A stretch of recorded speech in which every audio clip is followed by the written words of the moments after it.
Hi friends, welcome to my channel. ఈరోజు మా ఛానల్లో మీకు మేము చేసుకునేది చూపించుతున్నానండి.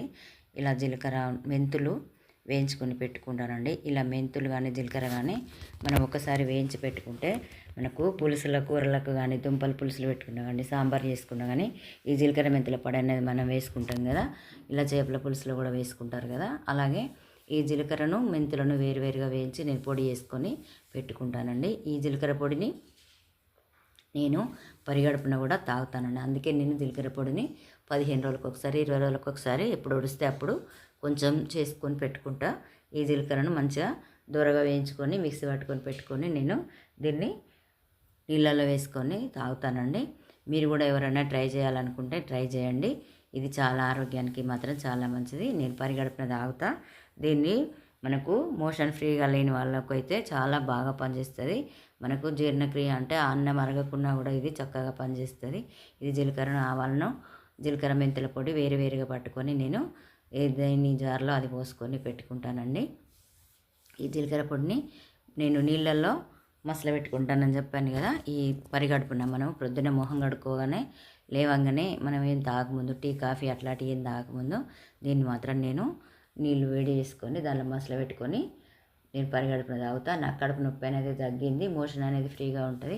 మీరు కూడా ఏమో ట్రై చేయాలనుకుంటే ట్రై చేయొచ్చండి. ఇలా నీళ్ళల్లో వేసుకొని చిటికెడు అంటే మనం నీళ్ళని బట్టి ఎక్కువ వేసుకోవచ్చు, తక్కువ వేసుకోవచ్చు. కొంచెం అలవాటు అయ్యేంత వరకు కొంచెం తక్కువగా వేసుకోవాలి. అలవాటు అయిందంటే మనం ఎక్కువ వేసుకున్నా కూడా ఏం కాదు. మామూలుగా కొందరు గోరువెచ్చటి నీళ్ళలో పొడి డైరెక్ట్గా వేసుకుంటారు. నాకు అలా నచ్చలేదు. నేను మసల పెట్టుకునే తాగుతా.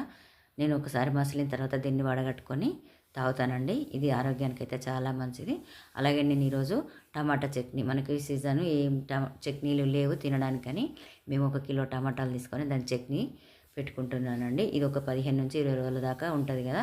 ఇలా టమాటాలు అన్నీ తీసుకొని కోసి ఉడకబెట్టుకున్నానండి. దీనికి నీకు ముందుగా చూపించిన కదండి వేయించిన జీలకర్ర పొడి, మెంతుల పొడి, అలాగే కొంచెం ఆవాలు పట్టుకొని పెట్టుకున్న అవన్నీ పొడులు వేసుకుంటాను. దీనిలో మనం ఈ టమాటాలు అనేది నీరు పోయేంత వరకు ఉడకనివ్వాలి. నీరు పోయేంత వరకు ఉడకంటే ఇప్పుడు మనకి ఈ టమాటాలు దొడ్డు టమాటాలు కనుక నీరు అనేది ఎక్కువగా ఏం లేదు, తొందరనే ఉడికిపోయింది. ఇది దగ్గర పడ్డ తర్వాత మనం దీనిలో కొంచెము చింతపండుని వేసుకోవాలి. ఎందుకంటే టమాటాలు పులుపు తక్కువగా ఉంటాయి. అలాగే టమాటా పచ్చడి పులుపు ఉన్నా కూడా చింతపండు అనేది వేసుకుంటే టేస్ట్ వేరే ఉంటుంది. ఈ చింతపండుని వేసుకొని ఒకసారి దాన్ని కలబెట్టుకొని దానిలో కొంచెం పసుపు వేసుకొని స్టవ్ని ఆఫ్ చేసుకోవాలండి. ఈ పసుపు వేసుకున్న తర్వాతనే ఒకసారి కలుపుకోవాలి. ఎందుకంటే వేడిగా ఉన్నప్పుడు వేసుకొని కలుపుకొని ఉంచుకోవాలి. ఇది దొడ్డు టమాటాలు, ఇది చాలా ఉడకలేదు. ఇది రోట్లో వేసుకొని నూరుకుంటేనే బాగుంటుంది. కానీ నేను రోట్లో వేసుకొని నూరుకోలేదు. ఎప్పుడైనా పచ్చళ్ళు మామూలుగా కొన్ని నేను రోట్లో వేసి నూరేది. కానీ నాకు ఇప్పుడు నూరే పరిస్థితి లేదు కనుక నేను మిక్సీనే పట్టుకున్నాను. కానీ కొన్ని మిక్సీ పట్టుకున్నా కొన్ని మామూలుగా వేసుకొని కొంచెం కచ్చపక్కగా పట్టుకోవాలి. మరి మిక్సీ మెత్తగా అయిపోయింది నాకు, అలా పట్టుకోకూడదు. ఒక్కసారి మాత్రం తిప్పుకుంటే సరిపోతుంది. నేను కొంచెం ఎక్కువనే అయిపోయింది నాది. ఇలా అయిపోయిన తర్వాత దీన్ని పక్కన పెట్టుకొని మిక్సీ పట్టుకొని దీనిలో పోపు వేసుకోవాలండి. ఈ పోపులో జీలకర్ర, ఆవాలు, అలాగే కొన్ని మినప్పప్పు, కొంచెం అంతా శనగపప్పును వేసుకొని పోపు గోలనివ్వాలండి. ఆ తర్వాత దానిలో నేను కచ్చాపక్కగా కొంచెం ఎల్లిపాయలను అనేది మిక్సీ పట్టుకొని పెట్టుకున్న ఈ ఎల్లిపాయలను కూడా వేసుకోవాలండి. ఇది కొంచెం ఎరుపు రంగు వచ్చేంత వరకు నూనెలో గోలనివ్వాలి. ఇది చాలా మెత్తగా పట్టుకుంటే కూడా బాగుండదు. అంత పేస్ట్ లాగా ఇలానే పట్టుకోవాలి. అలాగే కొంచెం దీనిలో లైట్గా పసుపు దాంట్లో వేసుకున్నాం కనుక దీనిలో కొంచెం లైట్గా వేసుకొని కొంచెం కరివేపాకును కూడా వేసుకొని ఇలా కలుపుకొని దాన్ని పోపును అనేది దాంట్లో వేసుకొని కలుపుకోవాలండి.